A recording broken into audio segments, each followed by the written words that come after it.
You like that.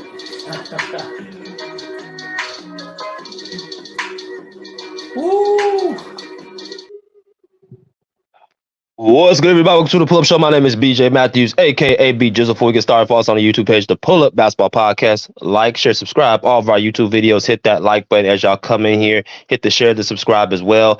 Hit that Cash App, $ BJ Matthews. Again, $ BJ Matthews. If you guys like to show your love to the Pull Up Basketball Podcast for this great content, continue to support. Also, if you guys have a comment that y'all want to drop in the chat while the live is going on, you can go and hit our super sticker and super comment button where I can see those comments and questions instantly. That will be answered if I do not catch it in the regular chat. So make sure you utilize all those tools, man, and let's get it popping. All right, man. So we are back and ready to go. Talking more NBA basketball talk. But again, like I said, continue to support the Pull Up Basketball Podcast on all venues: Facebook, Twitter, Instagram, as well as YouTube. And we will be having a TikTok coming very, very soon. But all the people that are in here should be hitting that like button so we get the notifications out there quick, fast, in a hurry. All right. So let's get it popping, man. NBA Thursday TNT basketball was last night. The NBA season just started on Tuesday. We had another great night of impact games, two great games. Two highly playoff games, right? That we can very well see coming in June, or I'm sorry, in April and May, and then coming into June. We got to talk about these two highly impacted matches between the Milwaukee Bucks and Philadelphia 76ers and the LA Lakers and the Phoenix Suns, man. We got to talk about all those two highly playoff impacted matchups, man. So, of course, we're going to start with the Eastern Conference. We're going to start off with Milwaukee and Philly. Then we're going straight to the Western Conference with LA and Phoenix. All right. So let's get it going, man. Now, the Milwaukee Bucks were able to prevail 117-118 over the, Philadelphia 76ers. Now, I've spoken about this before about these two teams. How do I look at both of them? They both have had success in the regular season over the past, let me see, since about 2018, right? Since Giannis has been with Milwaukee and, playing MVP level, they've, been always a top 4 seed. And you got Philadelphia, who's really pretty much been there as well as looked at as a favorite through many ESPN pundits. And, they constantly show that they're good in the season. When it gets to the playoffs under Joel Embiid, they tend to, fall short. Right, not getting past the second round and underperformance by their big man Joel Embiid. On the other side with Milwaukee, you got a guy Giannis Antetokounmpo who plays at a high level in the regular season and in the playoffs. Has came up short a few times, but has a championship in 2021 where he was able to prevail. So of course, Giannis has had more success than Embiid as far as leading his team. All right, so I want to talk about this game because it was a very high impactful game, and it was a very exciting game, right? So y'all sit back and relax and enjoy it. Let's start off with the team stats between the two teams. Like I told y'all before, I like to go into the stats before I go into actually my only soliloquy and breaking down the game.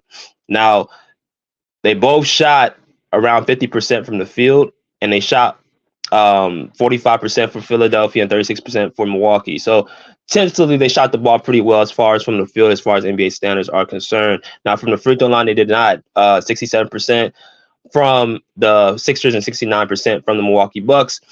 Total rebounds, 39-44. Milwaukee out-rebounds them by 5 rebounds. And then you got the assists, 25-20, where the Sixers were able to prevail. 4-4 even, 8-9 steals go to the Milwaukee Bucks. 15-14 goes to Milwaukee Bucks. 46-48 goes to Milwaukee, and then 28-23 goes to Milwaukee as well with the less fouling call. All right, so we go from the team stats, and we're going to go to the individual stats as well. If you look at the 76ers first, the visiting team, now, of course, they're out with their point guard, James Harden, so they are shorthanded, but these are the team stats as far as the players. You have Tyrese Maxey that led the team in scoring with 31 points, followed by Joel Embiid with 24. Tobias Harris had 20. D'Anthony Melton had 10. And Kelly Oubre had 27. I'm sorry. I forgot to mention Kelly Oubre. Now, the Bucks, on the other hand, they had Damian Lillard with 39. Giannis Antetokounmpo with 23 and 13. Followed up by Brook Lopez with 13 points, the big man in the middle. You got Bobby Portis coming off the bench with 10 points. followed by Jay Crowder coming off the bench as well with 9 points, and then Chris Middleton with 6, and then Michael Beasley with 5. So if you're looking at the team stats and looking at the individual stats, I'm gonna tell y'all what I see from both teams as far as this game is concerned, and what I think they can, go into, go into the season and beyond. Now, of course, let me tell y'all, it's the first regular season game, so it's not, something to look at. Okay, well, this is how they're gonna be. You got to, get back into the groove of things. You got to be able to play together on the actual court against other people, and you have, actually understand like the teams don't really settle in until about after the trade deadline is probably around, February. So around that time, around All-Star break is when your team is going to start settling who they are going into the postseason. So we have a long way to go before we start making real critical predictions, but we can definitely analyze. So as far as this game is concerned, I thought that was very, very a hard, gut-wrenching game. Of course, the Eastern Conference has a lot of teams that, play hard. You got, the Milwaukee Bucks. You got the Miami Heat. You got the New York Knicks. You got a lot of, grounded out teams in the Eastern Conference that, is going to make it a very, very hard game for it to, be decided, right? You're going to see parts of the game, instances where it's like the game should have been over, but then here comes the team rolling back. Milwaukee was up by, I believe, 15 points in the first half. And then here comes Philadelphia cutting into that lead in the third quarter, right? So the shooting was definitely there on both sides of the field, but from Philadelphia did not come until the second half. Now, let me talk a little bit about Philadelphia. First of all, as I told y'all before the season started, I thought that there's a couple things I saw different. The Philadelphia 76ers have a team, in my opinion, that was better than last year. Why is that? Because they chose to upgrade their roster, as well as they chose to also get a new coach in Nick Nurse. Now, I've told y'all that Doc Rivers is somebody who I thought was holding back the 76ers because everybody has to understand when you have a coach, the team follows the coach's type of mood. They follow their style. If a coach is lackadaisical, it means their team's going to be lackadaisical. If a coach is laid back, that means their team's going to be laid back when they play. If a coach is intense, right, very, very, on point and, gets after, that means their team's going to get after. If their coach is tactical, that means their team is going to be very smart and tactical. So you see what I'm saying? The team follows the aura of the coach. And I thought with Doc Rivers that he was holding the 76ers back in many ways because he was not able to get the best out of his players and did not push them to be better. Right, he's a great, speaker, great talker, all that stuff. But when it comes to the actual tactical things in basketball, Doc Rivers shows time through and through to be very, very late with adjustments, if any adjustments at all. And he doesn't have the full trust of his star players. Look as far as the Boston Celtics with Rondo and KG and Pierce. You always had also friction in the locker rooms. The Celtics, the Lob City Clippers with DeAndre Jordan and Blake Griffin, Chris Paul. You had the Clippers with Kawhi Leonard or with Paul George and Montrezl Harrell. You had the Sixers with Ben Simmons, and then you had James Harden. So it goes on and on with Doc Rivers coaching that he always going to have friction in the locker room with a lot of his teams. So I personally think he's not the coach for a championship team. Of course, he won one with Boston, but you had 3 Hall of Famers who played at a high level, and they almost lost that year, right? If the Lakers had, if Kobe Bryant had, Trevor Ariza and Andrew Bogut, but that's beside the point. Bottom line is the Sixers look different under Nick Nurse. Nick Nurse is a top, defensive coach. He has a championship in 2019 with Toronto. He's also what I see somebody who's very, very tactical. He has, he follows the details. He understands that, they cannot take shortcuts. So that's what the team needs, discipline, right? Now, I want to make a few points, about both teams. Now, the Sixers, if I look at the, individual stats, I look at a guy like, let's start off with, some of these moves they made. Kelly Oubre had 27 points last night, 9 for 11 from the field, 5 for 6 from the 3, 4 rebounds, right, in 32 minutes. Kelly Oubre is a very, very very, very long forward, right? He came from the Charlotte Hornets. I think he's 6 foot. He's 6 foot. I'm not going to quote me if he's 6'8". He's somewhere around there. Very long. He's he has athleticism, up to athleticism. Also is a very, very intense defender, right? And it showed last night he can shoot the 3 and stroke the ball. This is a person that they picked up that's going to be very, very vital for them, right? They picked up Kelly Oubre, they picked up Patrick Beverly. Um, I think they picked up somebody else, if I'm not mistaken. Let me see. Well, Danny Green came back onto the team. Let me see. Well, that's pretty much the main gist. Um, but they did make some moves this offseason, and Kelly Oubre was one of them. I said that the Sixers defense is going to pick up because of the personnel that they have, as well as the coach that they have to match it, to get the best out of their players. So Kelly Oubre had a very, very good opening night showing with the Sixers. He was able to space the floor. He was able to, make a few possessions by guarding Damian Lillard. Of course, we're going to talk about him later. But he's going to take the challenge of, guarding some of these, elite scoring guards. That's a person that you would need on the court. Right now, I know they have Patrick Beverly as well. He didn't have much of a showing. I thought he should have played more. I think that was a mistake by Nick Nurse by not playing Patrick Beverly more, because you could have used him against Damian Lillard towards the stretch of that game. But that's, the first game thing. You got to, learn from your mistakes. But I thought Oubre played very, very solid. I thought that DeAnthony Melton is a person that's going to be a good backup point guard. He had 10 points in 25 minutes, even though he shot 3 for 10 from the field.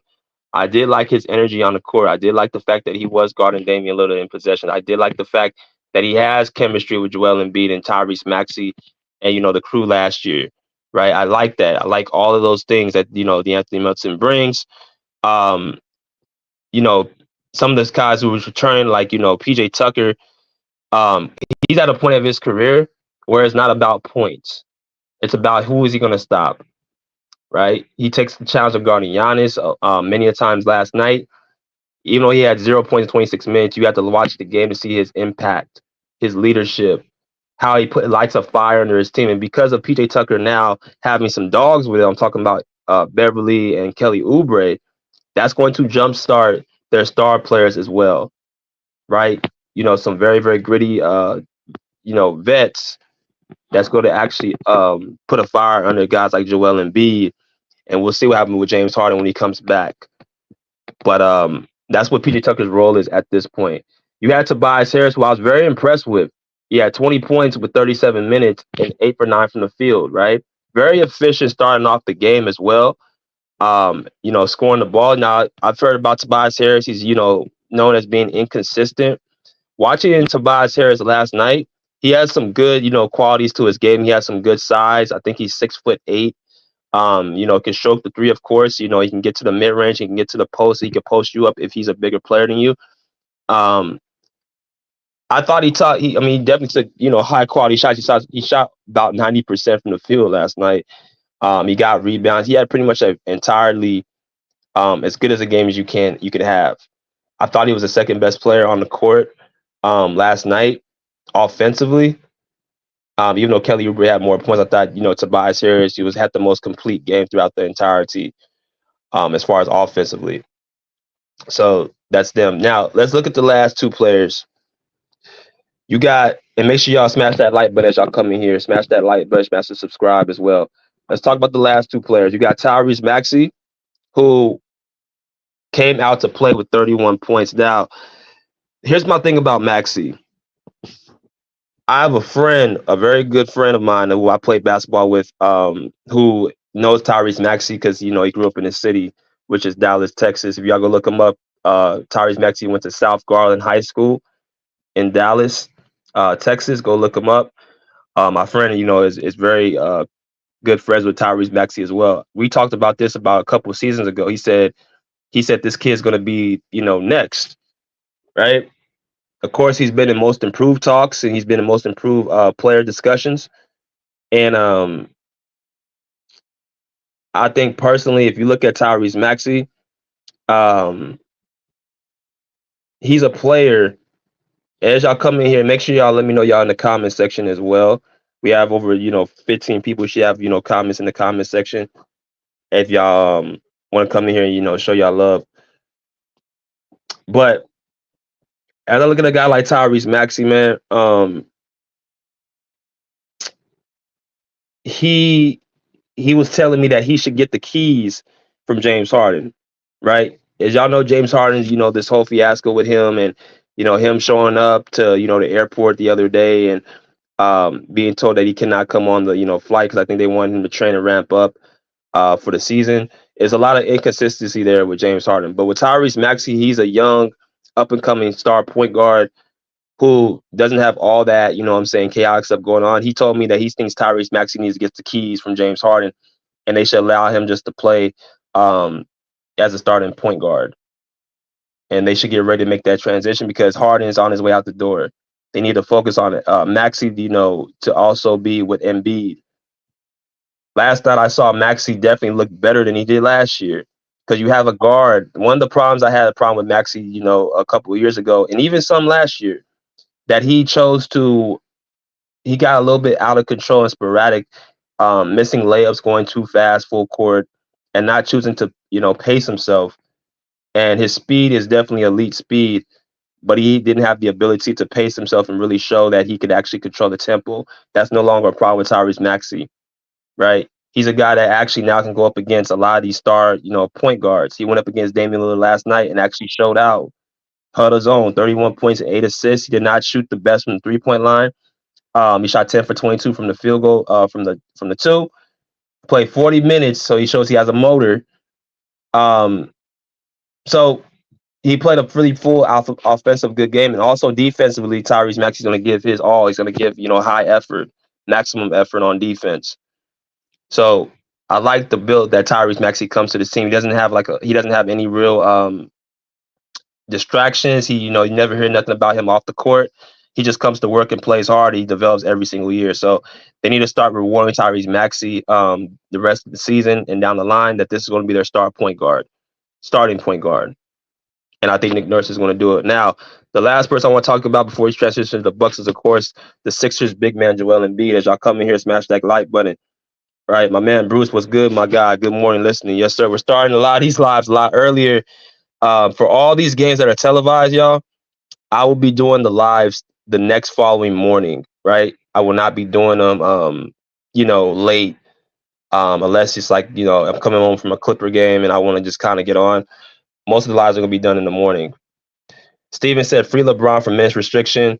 He said, them guys last night had some bad officiating. He said, good morning.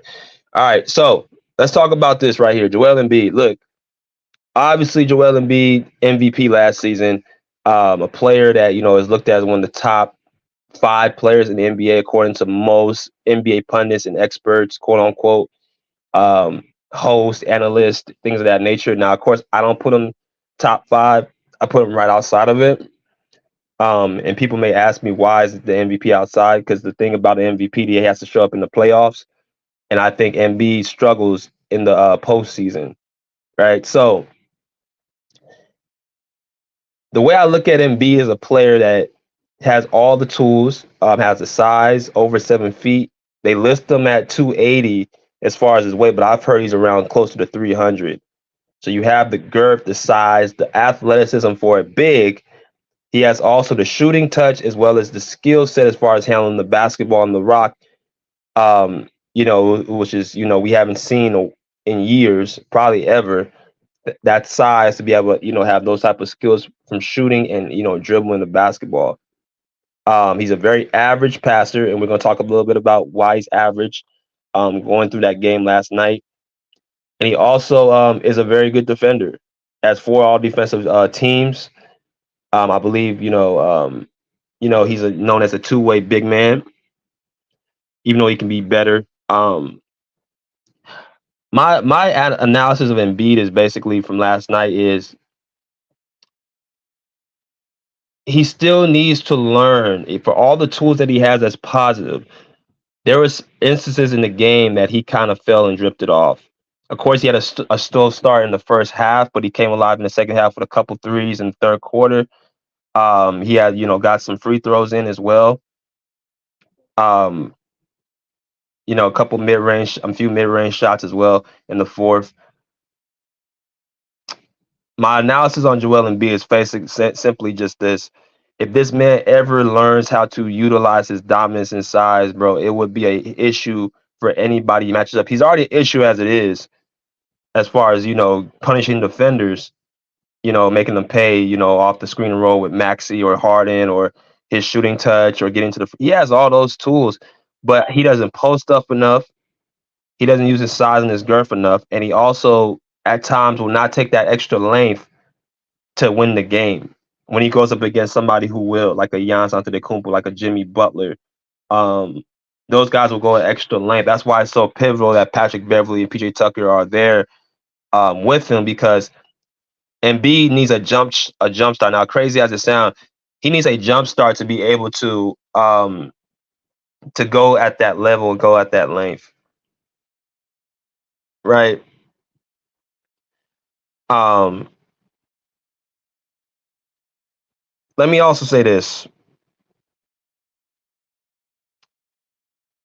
if the Sixers are going to go anywhere, Embiid has to be the person to carry them. Of course, now it sounds simplified, but Embiid has to be the person to carry this team, all the way to the big stage. He has to be able to show up in the playoffs, man.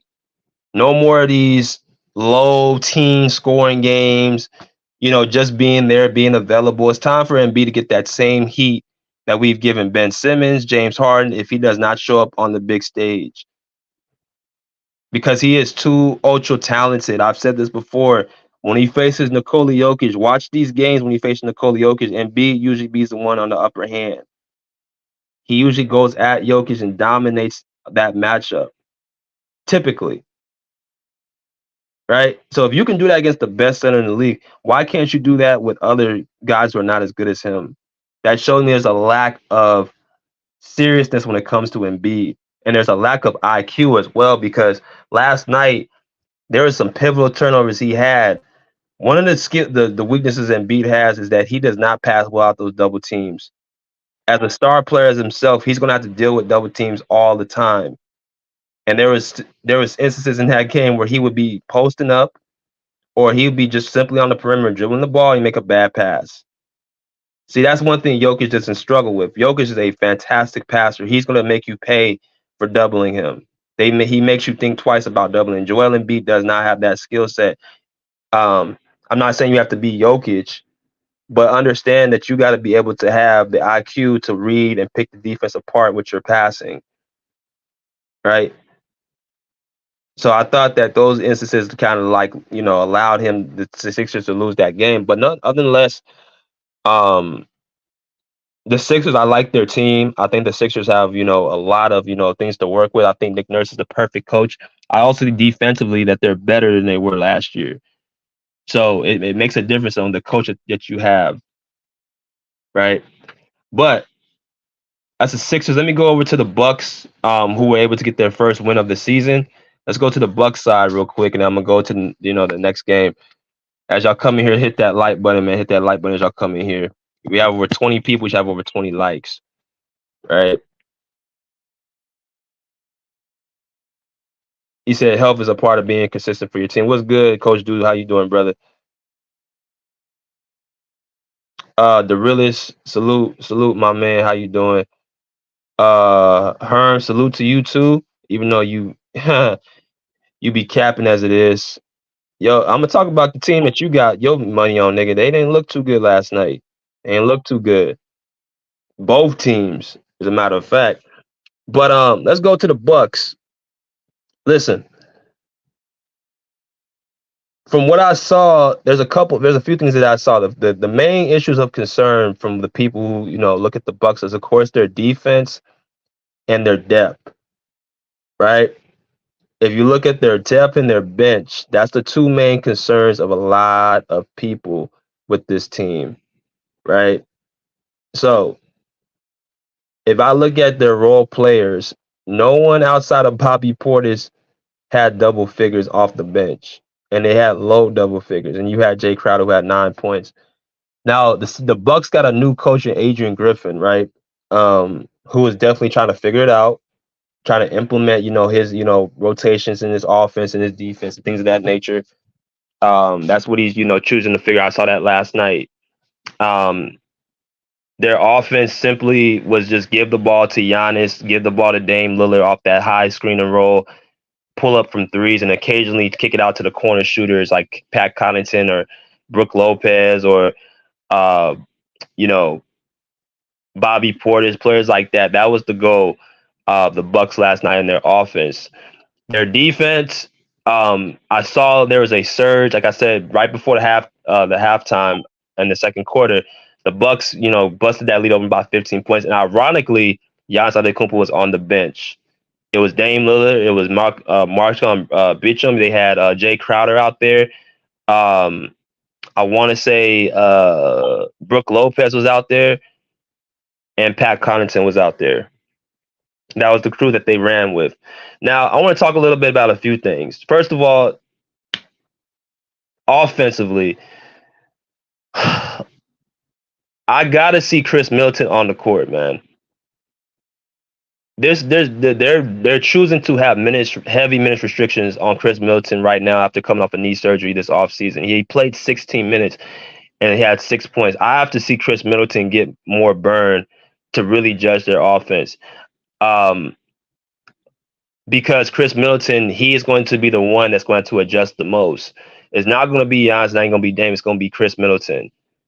So for him to just get 16 minutes last night, I can't really get a full glimpse of the Bucks offense because I want to see him get a full 25 to 30, about close to 30-minute game consistently to see how their offense is going to flow. Right? It looks like to me their offense is just simply, I hate to say, a little bit street ballish. They don't really have set plays to run, but then again, when you have a dominant force like Giannis Antetokounmpo, freight train going at you, and you got a prime shooter, an offensive, weapon in Damian Lillard that can pull up anywhere. I mean, you really don't have to have set plays because they can get their own shots just by their own physical gifts and their own skills and talents, right?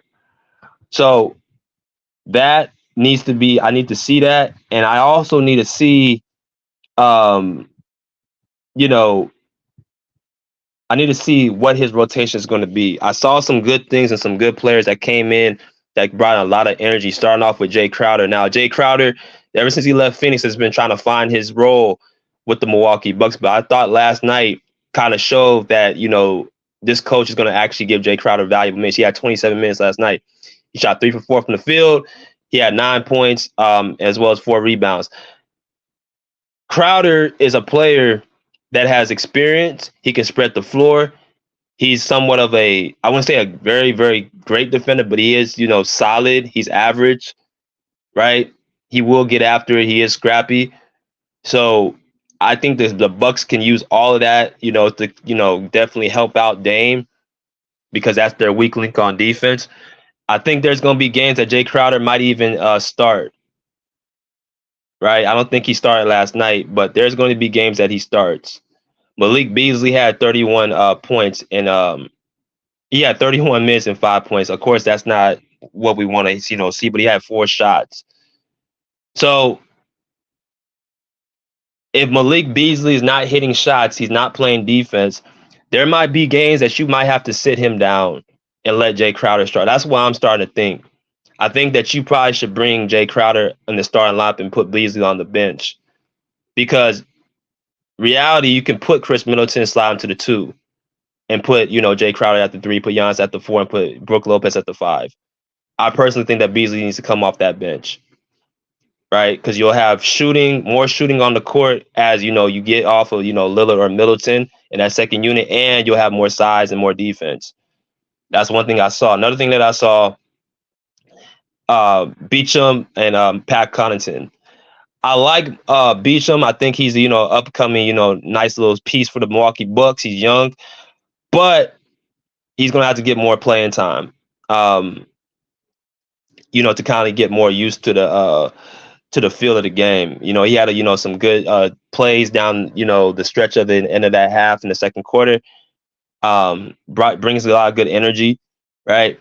So it's going to take a little bit, him getting repetition. Pat Connaughton, for whatever reason, he's been in a slump ever since last year. He's another one. If he ain't making shots, what else is he going to be doing?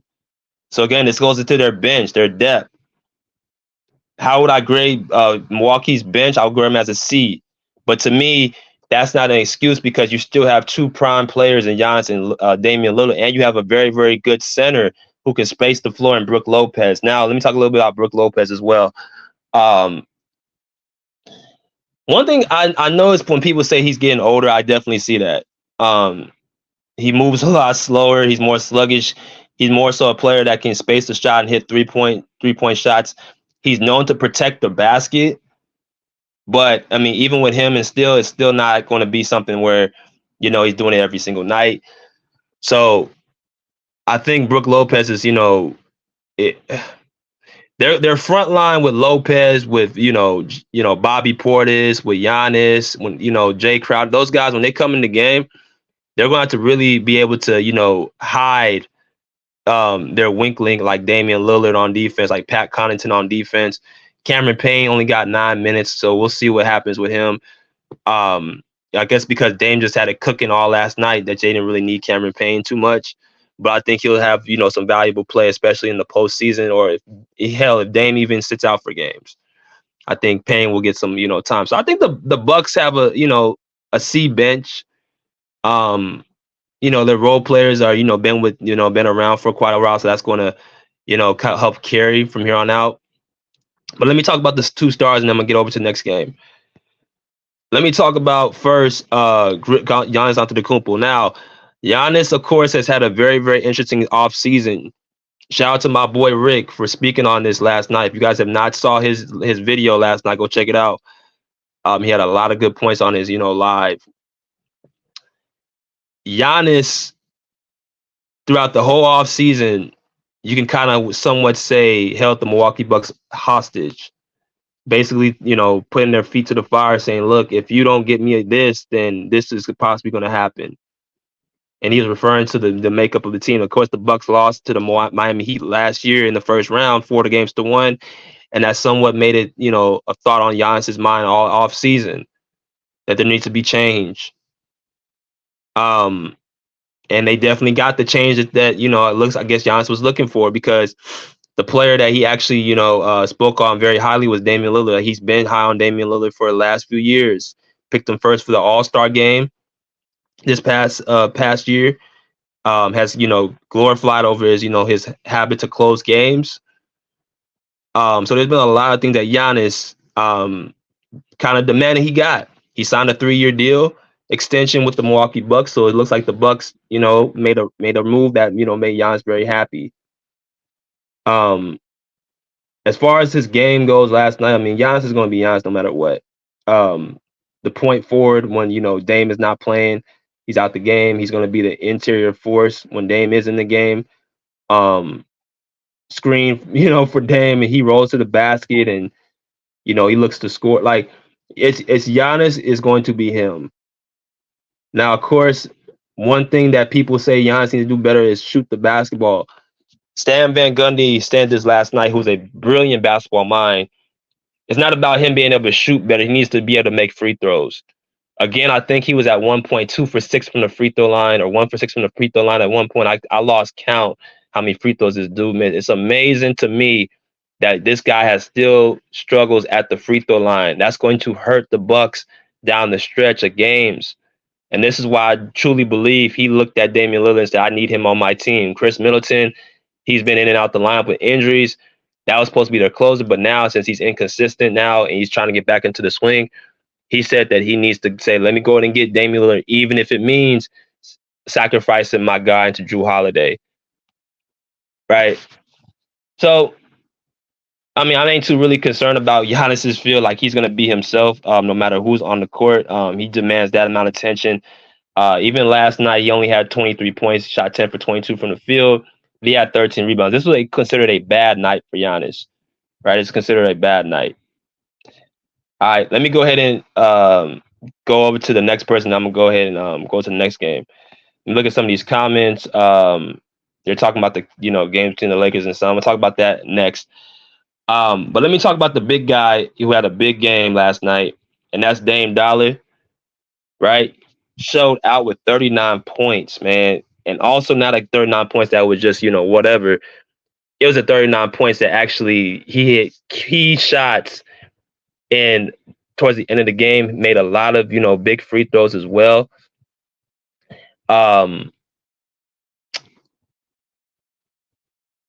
let me say this. If you look at his field goal percentage, it wasn't the best from three, 4 for 12. He shot 9 for 20 from the two, but he made shots in the big moments to spread the lead out. He had a nice and 1 3, I think, with that guy Springer on the Sixers who was guarding him, and he hit another one. I think Tyrese Maxey, but they didn't count it. So it's safe to say Dame Lillard is his shot. He doesn't lose confidence when he's missing shots. That's not who he is. So he's gonna keep shooting. Now the whole simple discussion is: did they make a decision? Did the Bucks make the wrong decision by trading for Dame Lillard for Jrue Holiday? And I've been very, very vocal about this. I've said, and I've told my boy Rick about this. I said they made the right decision because you're going to see that Dame needs Giannis and Giannis needs Dame. I've said it. I don't think it's going to be about those. I think it's going to be about Chris Middleton, how he plays, because now you got another prime scorer does the same thing you do for Giannis, but a little bit better. So where do you fit in? Do you fit on by catching regular 3-point shooting shots, wide open shots? Is that going to be your role with the team? That's why I look at. But I said it before, Dame, he is needed for this team, man. What you saw him icing the game with free throws last night is something Giannis would have most likely failed at yet again. And I think Giannis knows that. Giannis also came out and said this is his team. This is Damian Lillard's team. Now, I thought that was a little weird, but I kind of got what he was saying after sleeping on it.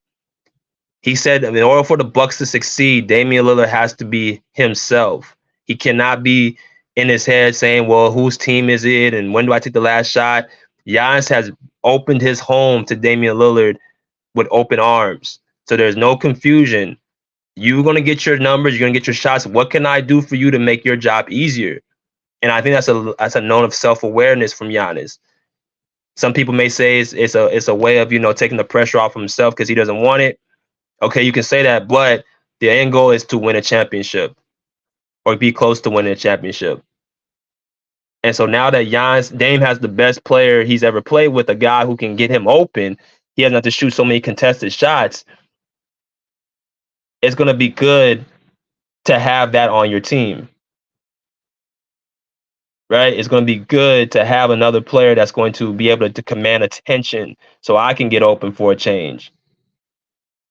And then followed by Dame helping Giannis. Now Giannis doesn't have to go to the free throw line and ice those free throws. You got number 0 on your team. You got a guy who can, make clutch shots in very, very key pivotal moments, especially with no Chris Middleton. I'm sorry, but Jrue Holiday does not bring that to the table. People say defensively the Bucks got worse. I already told y'all the amount of length they have. Defense is just simply effort. We don't know what Dame can do on defense because we ain't really seen the effort. He's been so responsible for everything in Portland that his effort didn't look as good as it could have looked. But we don't know what Dame can be on defense. Right? So I think it was the right move to get this guy because you simply take care of the clutch moments. A lot of these games are going to be close in the clutch, and that's what Dame brought to the table. So now you have a two-headed monster, and you got a guy who Chris Middleton can come in and make an impact. I think that the Bucks made the right move. Right? I think they're going to be a top 4 seed in the East. Right? They got some kinks to work out on that offense, and there's no doubt about it. Their defense needs to be worked on as well, but that's expected. It's their first game together. And it's against a very, very good Philadelphia team. So if I'm Milwaukee, even though it was a 1-point win, Damian Lillard, it's about him getting settled in and getting his confidence and mojo in. And it looks like Greek Freak is doing a good job of doing that for him. So that was that part. Let me go ahead and give y'all a little 2-minute break, and then I'm going to go into the next game. I know it's a little bit long, but let me go into a 2-minute break, and then I'll let y'all I'll go to the next game. All right.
All right, y'all. So again, smash the like button as y'all come in here. We should have over 20 likes right now. We have over 20 people.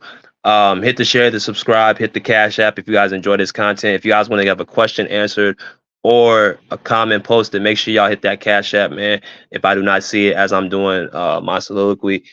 We're going to the next game automatically, the Phoenix Suns and the LA Lakers, and I'm gonna let y'all in. Now, of course, this is two playoff matchups, two very very high chance of being playoff matchups come May, June, right? So, Suns and the Lakers, both in the Pacific Division, both of them have two well-known iconic players. Both of them talked about highly in the media. Have a lot in common, right? So obviously the Lakers were able to prevail 195 last night. If we look at the team statistics between the two teams, they shot very poorly from the field and the three-point line, 42% from the field and 29 for the Suns, 17 for the Lakers. It looked like there was a lid on the rim the entire night. Open shots, contested shots, it did not matter. They were just not falling in for both teams, and they both shot under 80% from the free throw line. So this is a very weird game.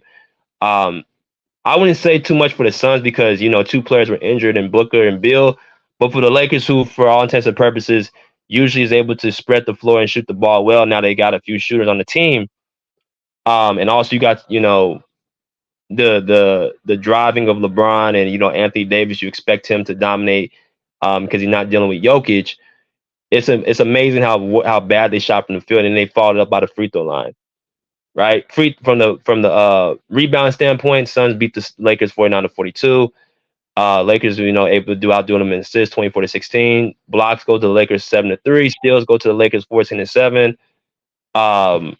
Turnovers goes to the Lakers 16-20. Points in the paint 60-36 to Lakers, and then finally the personal fouls went to the Suns with 21-23.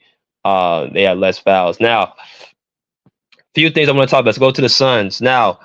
If we look at the Suns box score, right, this is what they were dealing with last night, right, from the top to the bottom, right? You had 9 guys in the rotation last night. Now, if you look at their point output on the right side, this is the main thing they're looking at.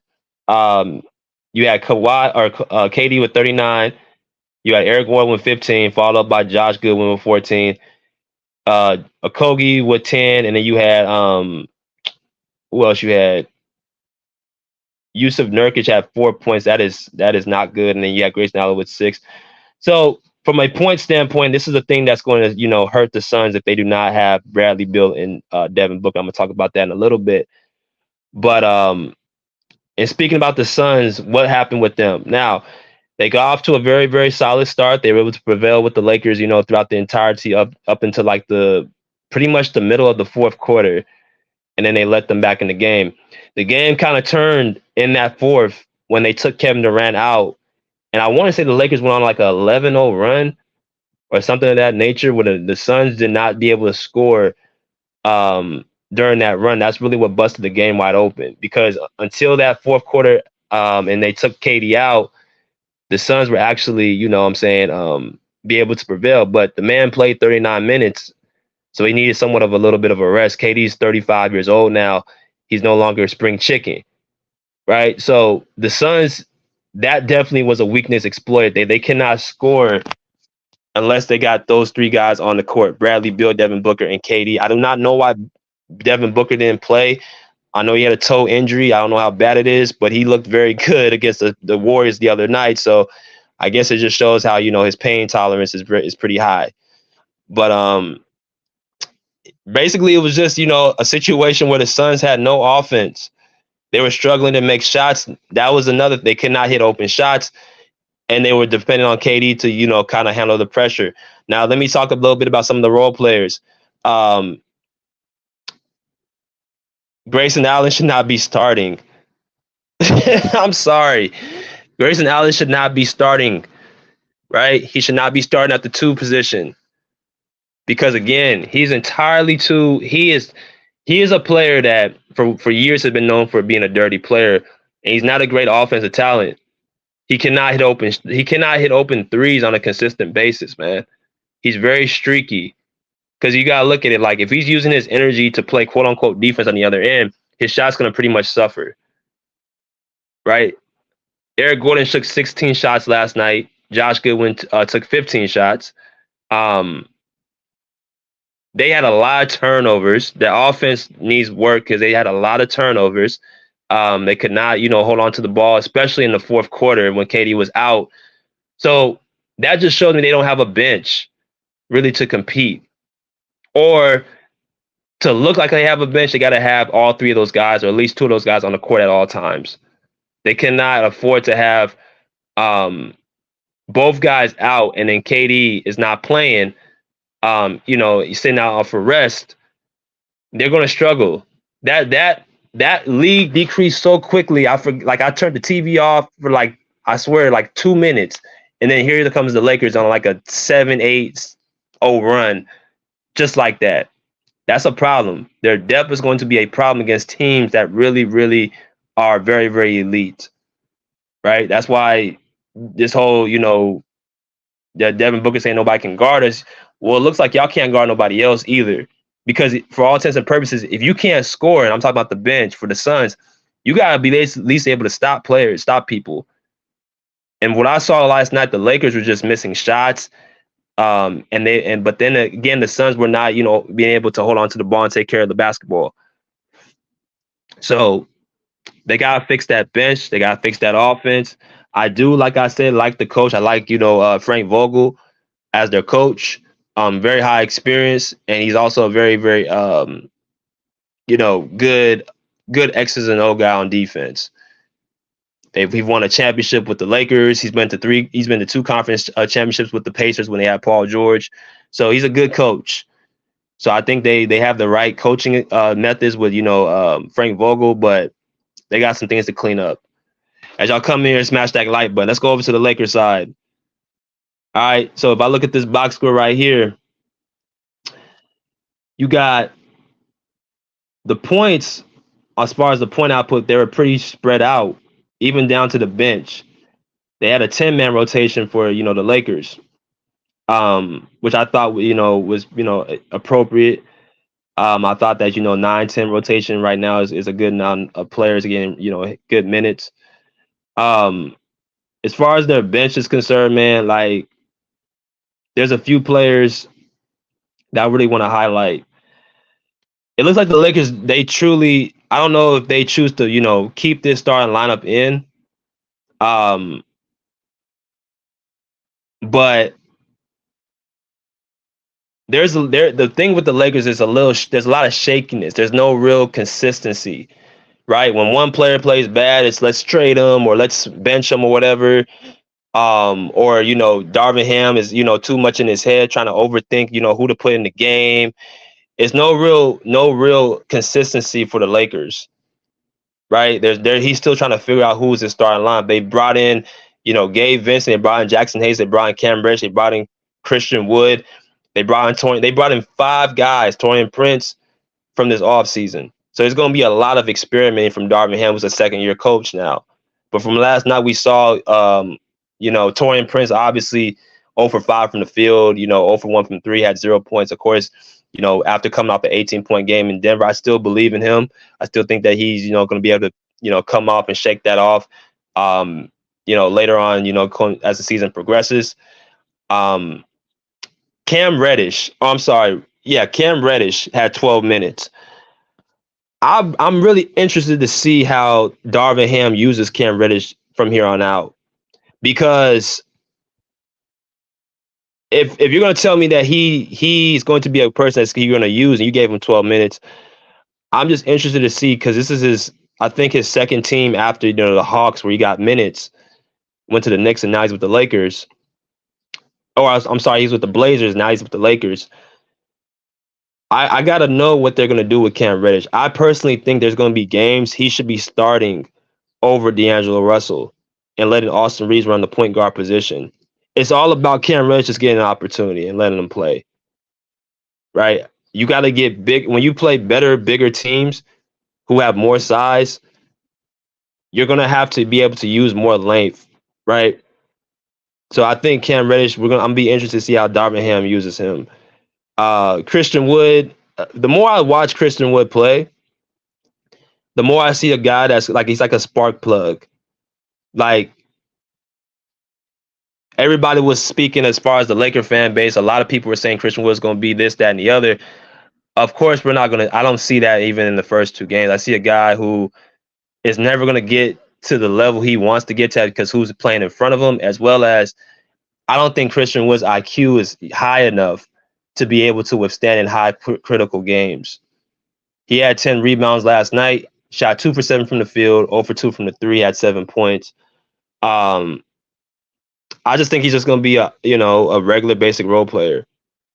I don't think he's going to really take a huge leap in this rotation. Rui Hachimura, a player that they were looking at was being a very high quality player, last night only had 12 minutes, had 7 points. Again, there's a lot of inconsistency, man. Like, it's no real set group of guys coming off that bench that's going to consistently perform night in, night out. They're still looking for that. And when you mix that in with a guy like Darvin Ham, who chooses to make a little bit too hard on himself, where he doesn't know certain matchups and rotations to, play certain lineups, you're asking for problems, right? As y'all come in here, smash that like button.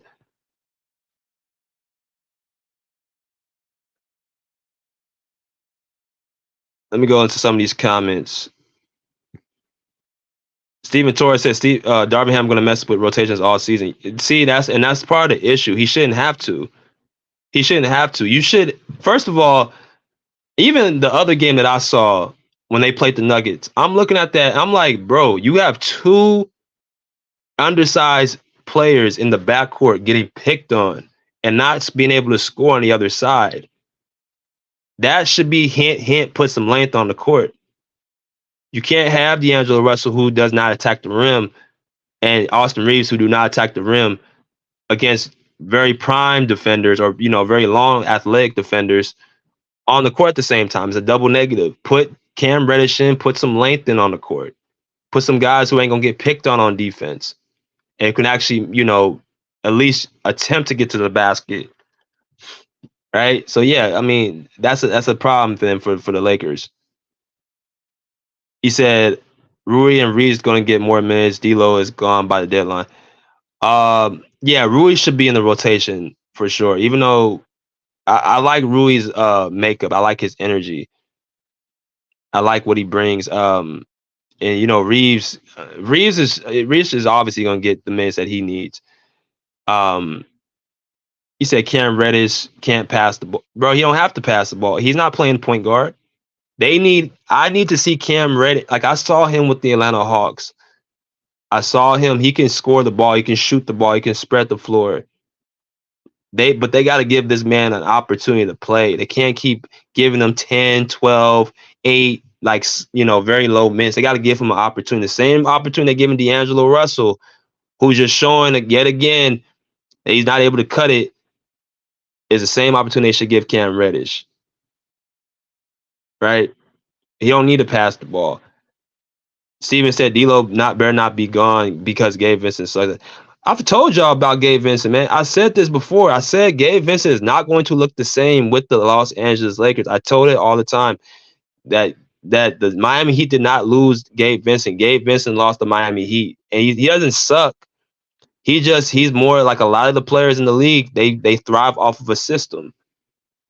You don't have the defense of team defense you in Miami you have with the Lakers, so you don't have the ball movement as well. They share the ball in Miami. So you're not going to get the same type of quality shots you got in Miami. He shot 3 for 10 from the field last night, 0 for 5 from the 3. You're not going to get the same quality shots. But what Gabe Vincent does bring to the team is energy and effort. He's going to bring that. He took that from the Miami Heat culture. But you're not going to get the same quality shots. He's not going to look the same. Let me go into the starting lineup. I said Taurean Prince had a very off game, so whatever. Graham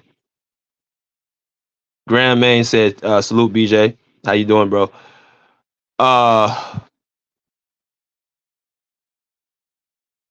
Again, D'Lo, it's just for me, I think there's just like Austin Reeves, there's certain players that they play well up against. They don't play well up against athletic, physical, long, lengthy guards. That's not who they play well. And if that's your backcourt, you're gonna have issues. That's their main weakness on their starting five is their backcourt.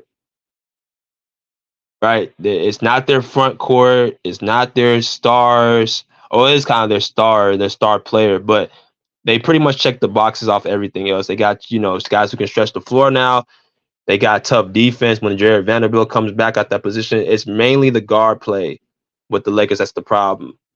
So Austin Reeves and D'Angelo Russell to me is just a bad combination together. They're both undersized and they're both two guys that do not put enough ball pressure or not enough ball pressure on defense, not enough rim pressure on offense. All right. But let's go into the two stars first. Let's talk a little bit about LeBron James and AD. Now, Anthony Davis, we got on Anthony Davis the other night. He looked, like he was, on another planet last night against Nikola Jokic. Now, of course, he didn't have to face that the other night. So he looks a lot better against Yusuf Nurkic, who is not somebody that is known as a top center. He's okay. He's very solid. He's a vet, but he's not a top 5 center. So Anthony Davis didn't have to deal with that. So he prevailed. He had 30 points last night. He was able to, have some key points down the stretch. He shot 10 for 17 from the field, 1 for 2 from the 3, 12 rebounds. Like I told y'all before, this is who AD is. This is why I don't consider him as a top 10 player. I'm going to give him credit for getting the win last night, but it's very, very telling that he didn't have to go against no real bigs. He did this last year in the playoffs. He put up against the Memphis Grizzlies. I mean, you had Jaren Jackson, who's Defensive Player of the Year, but he's undersized. And then the following round with the Golden State Warriors, another undersized center in Kevon Looney. But when he faces Nikola Jokic, he got picked apart.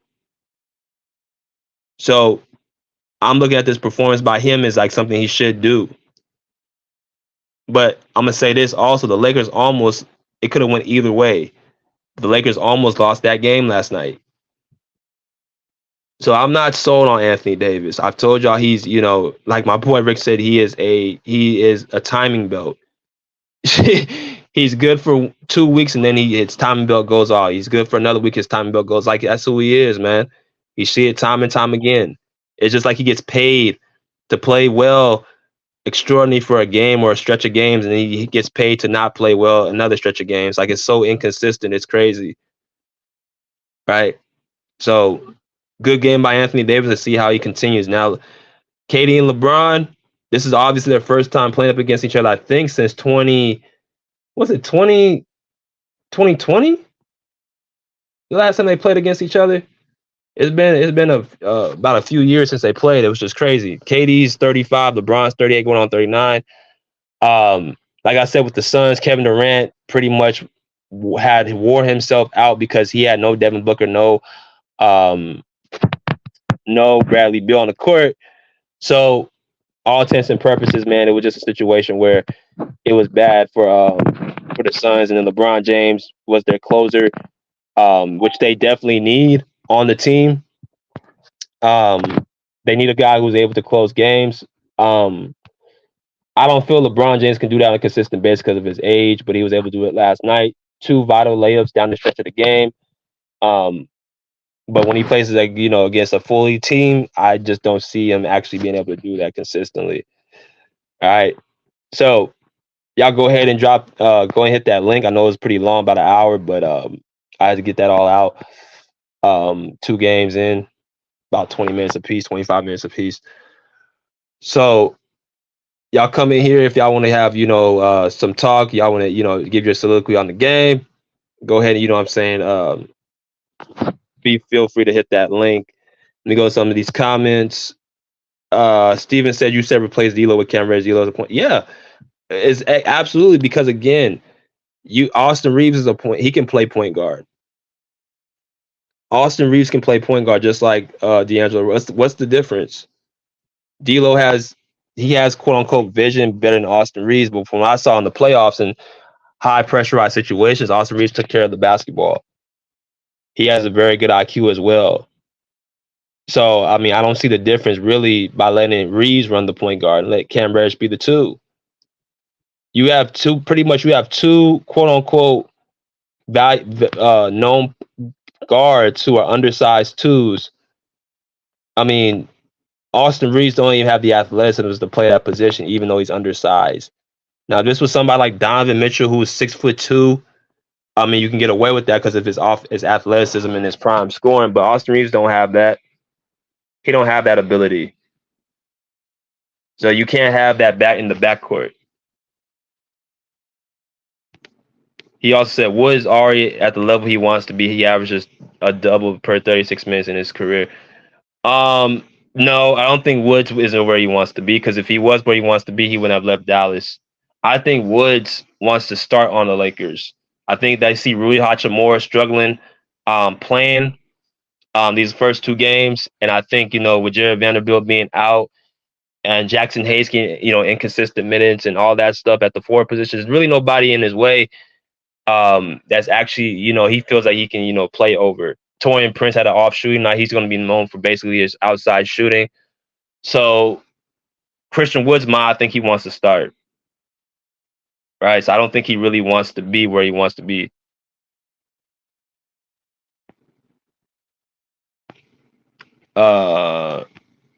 Steven Torres says Woods IQ is good enough to get stops. Okay.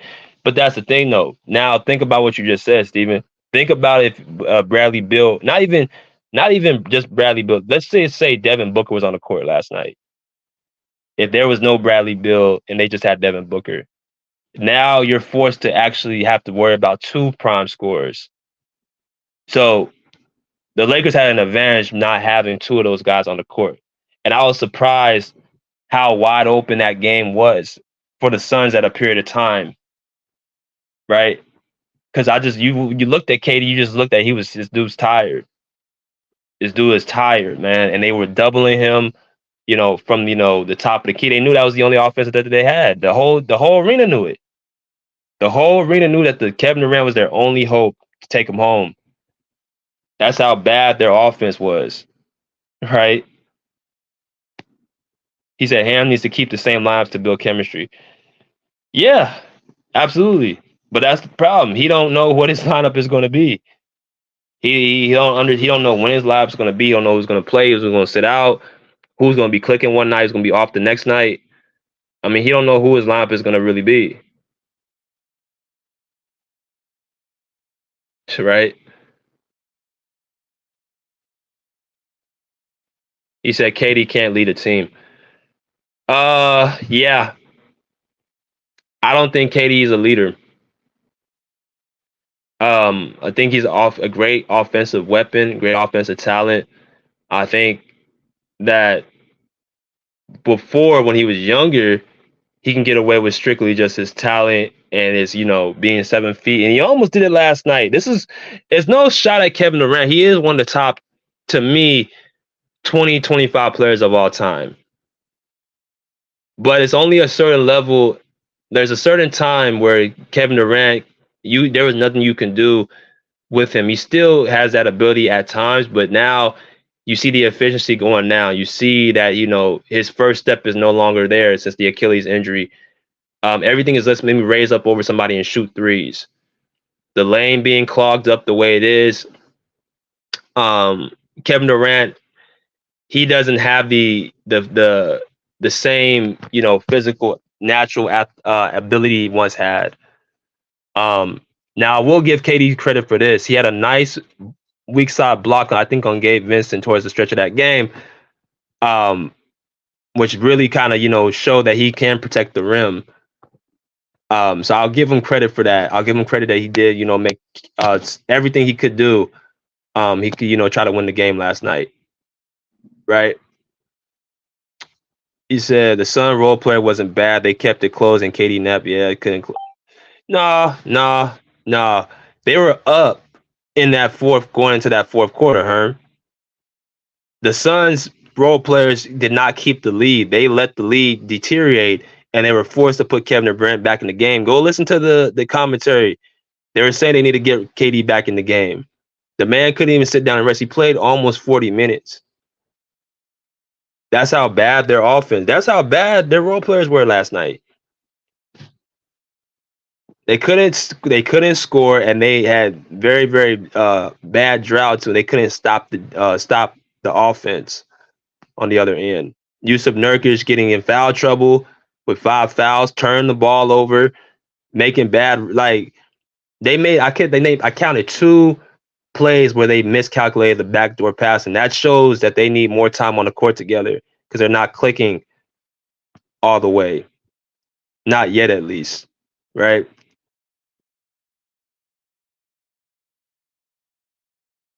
He said Bucks got to do better by getting Milton. Yeah, I mean, but they can't get him involved if he's on minutes restriction. He ain't playing right now. I don't know why. Well, I know why, but that's why I gotta wait to see until he touches the floor to see how he really looks, right? Sun's not all that. If y'all want to come in here, hit that like button or hit that link, man. Y'all got some good comments in here. Let me know if y'all want to come in here and cook.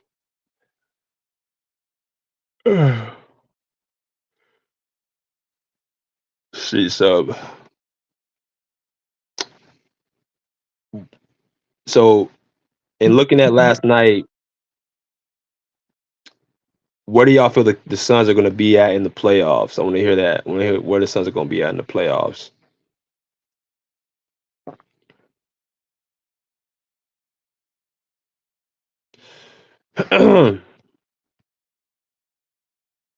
Where do y'all feel like the Suns are going to be at this playoffs?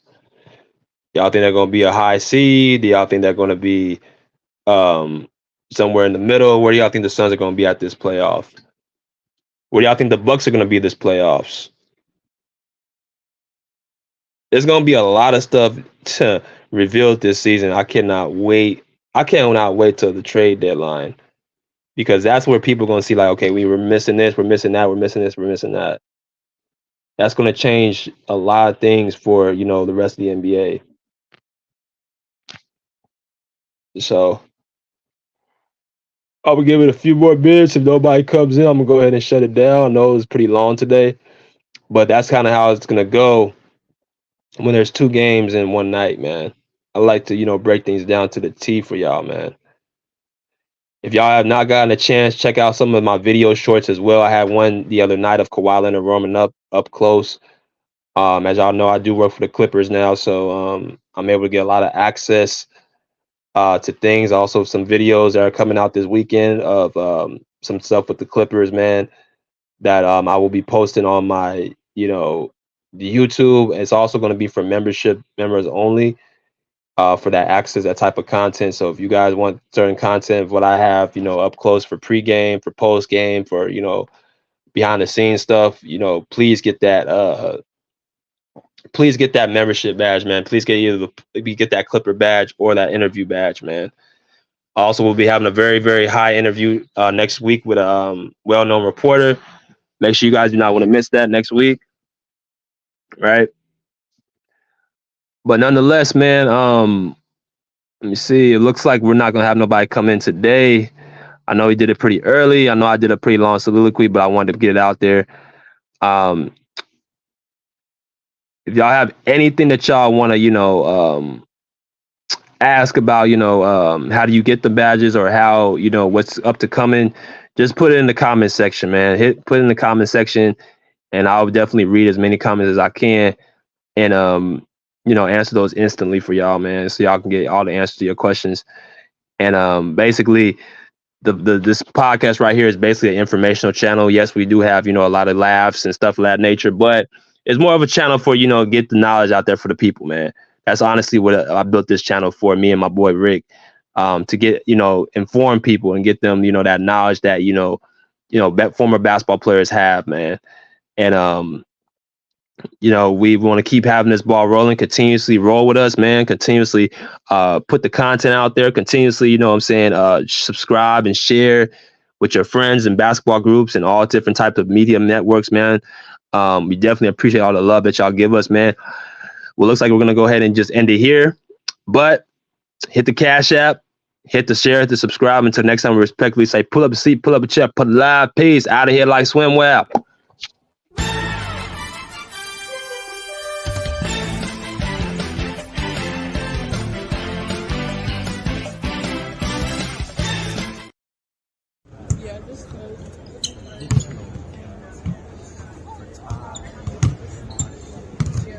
It was way over the line.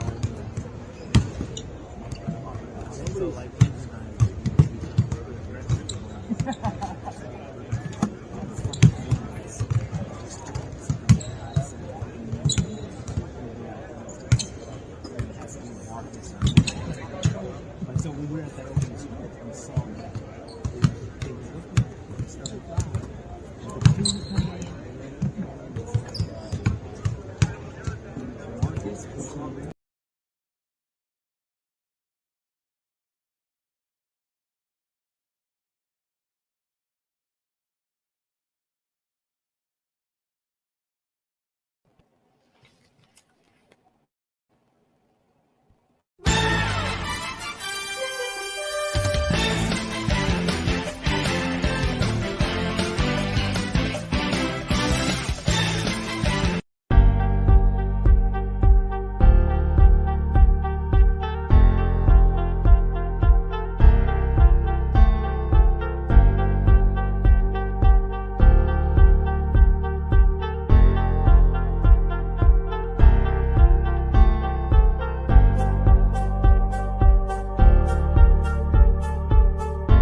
You like that.